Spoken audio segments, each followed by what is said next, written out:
Hello guys, कैसे हैं आप सब लोग। और आशा करती हूँ आप सभी ठीक होंगे और हम भी सब ठीक हैं। और यहाँ पे देखिए, आज मैं, मेरा बेटा और मेरी दादी, हम तीनों किचन गार्डन में आ गए थे काम करने के लिए।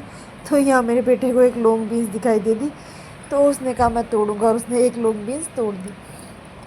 और ये देखिए, आज थोड़ा काम भी था किचन गार्डन में, कुछ हार्वेस्टिंग भी करनी थी और कुछ इन्फॉर्मेशन आपके साथ शेयर भी करनी थी। तो फिर मैंने कहा चलो साथ साथ ही सारे काम हो जाएंगे। ये देखिए, तभी मुझे दो करेले नज़र आ गए, तो मैंने यहाँ पे ये करेले तोड़ लिए थे। ये फ्रेंड्स देख रहे हैं आप, मेरी करेले की बेल कितनी अच्छी चल रही है। तो पता है, करेले की, लौकी की, कद्दू की या तुरई की, किसी भी चीज़ की बेल को बिल्कुल एकदम हरा भरा रखने के लिए या उससे ज़्यादा फ्रूटिंग लेने के लिए जो सबसे ज़रूरी काम होता है ना, पहले तो हमें उसके आसपास बिल्कुल भी घास नहीं होने देनी चाहिए।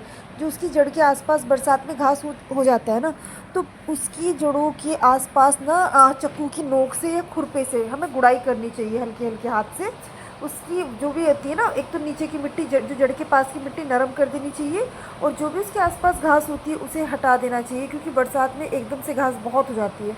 और जैसे ही घास हो जाती है ना, तो वो जो मोथा होता है ना, वो बहुत हो जाता है, और वो, इसे लौकी की बेल हो या कुछ भी हो, मोथा बहुत जल्दी से बढ़ने वाली घास है, और वो एकदम से ना उसकी ग्रोथ पे असर करता है, और वो उसकी ग्रोथ को कम कर देता है। या कभी कभी ऐसा होता है कि अगर छोटी बेल होती है तो वो उसके ऊपर चढ़ जाता है, वो उसे मार देता है, चलने नहीं देता है।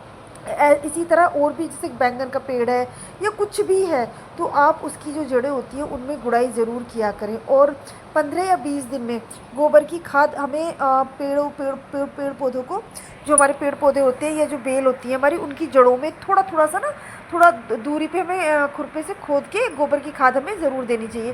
वैसे खाद का वीडियो मैंने आपके साथ शेयर किया था कि खाद हमें किस तरह से देनी चाहिए। लेकिन अगर किसी को और भी जानकारी चाहिए होगी कि हमें जो पौधों की जड़ों में खाद, गोबर की खाद किस तरह से देनी चाहिए, तो मैं एक वीडियो आपके साथ और शेयर कर दूँगी। तो प्लीज़ आप मुझे कमेंट में बताइएगा।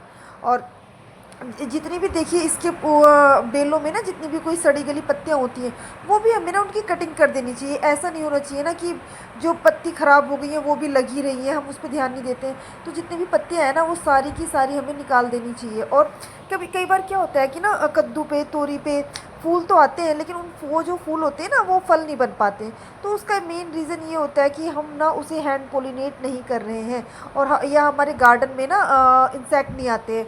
क्योंकि इंसेक्ट जब आते हैं, जैसे मधुमक्खियाँ होती हैं और चींटियाँ वगैरह होती हैं, तो ये भी एक तरह से हमारे ना पोलिनेटर का काम करती हैं। ये जो फूल आते हैं उन्हें पोलिनेट करती हैं, जिसके बाद वो फल में कन्वर्ट होते हैं। लेकिन अगर, मतलब फल में कन्वर्ट नहीं होते, मेरा मतलब है जो फल होते हैं वो बढ़ते हैं, और अगर हम उसे पोलिनेट नहीं करेंगे तो जो फल है ना, वो सूख के ना झड़ने लग जाएंगे।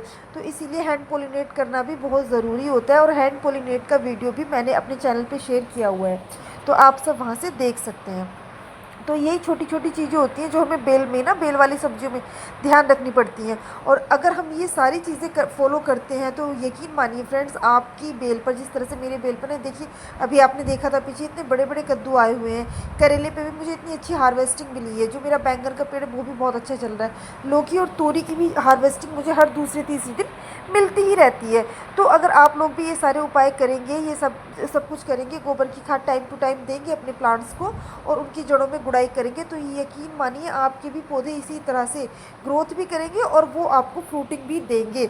और देखिए, मतलब अभी तो खैर बरसात है, बरसात के मौसम में तो हर चीज़ हरी भरी रहती है, लेकिन जब गर्मी थी ना, तब भी मेरे प्लांट इतने ही हरे भरे थे। और ये देखिए, इधर साइड में मेरे पपीते के पेड़ हैं। जब मैंने इसके सीड्स लगाए थे और जर्मिनेशन के बाद मैंने यहाँ पे ट्रांसप्लांट किए थे फ्रेंड्स, देखिए तब भी मैंने आपको वीडियो शेयर किया था। तब आपने देखा होगा कितने छोटे छोटे से प्लांट थे, और अब ये देखिए। इसका एक यही रीज़न है कि मैं टाइम टाइम पे इन्हें गोबर की खाद देती हूँ, और इनकी जड़ों के पास हमेशा गुड़ाई करती हूँ। गुड़ाई करने से क्या होता है फ्रेंड्स, जो उसके आसपास की मिट्टी होती है ना, वो बिल्कुल नर्म रहती है। और मुझे खाद जो समझ में आता है, वो गोबर की खाद ही समझ में आती है, बेस्ट होती है वो हमारे पौधों के लिए, और वो हमारे जो शरीर पे कोई गलत इफेक्ट भी नहीं डालती है। तो अगर आपको मेरा ये वीडियो अच्छा लगा हो, तो प्लीज़ फ्रेंड्स वीडियो को ज़रूर लाइक किया करिए, और चैनल को प्लीज़ सब्सक्राइब कीजिए। अच्छा लगता है अगर आप वीडियो को लाइक करते हैं, तो हमें ये लगता है कि हमारा कॉन्फिडेंट भी बढ़ता है, और ये लगता है कि शायद हम कोई ठीक अच्छा काम कर रहे हैं, मतलब। और वैसे भी ऑर्गेनिक वेजिटेबल्स को हमें बढ़ावा देना चाहिए। और ये देखिए, आज की मेरी हार्वेस्टिंग है। इतने करेले मुझे लगभग लगभग रोज़ मिल जाते हैं। और बैंगन का तो मतलब मैं तोड़ती ही रहती हूँ, जब भी मैं चाहे 3 बार किचन गार्डन में हूँ या 4 गार्डन में दिन में एक बार, एक दो बैगन मुझे मिल ही जाती है। ये आज की मेरी हार्वेस्टिंग है। और क्या होता है ना, कि हम ना जो मेरी दादी है, वो ना टाइम टाइम पे घास ना बिल्कुल भी सारा घास हटा देती है, बिल्कुल भी वो घास नहीं होने देती है। इसलिए जो मेरे मेरे प्लांट है ना वो ग्रोथ भी बहुत करते हैं। ऐसा नहीं होता है कि घास उन्हें मार ले या मतलब उनमें रुकावट पैदा करे घास, क्योंकि हम घास होने ही नहीं देते हैं तो वो बहुत अच्छे से ग्रो कर जाते हैं।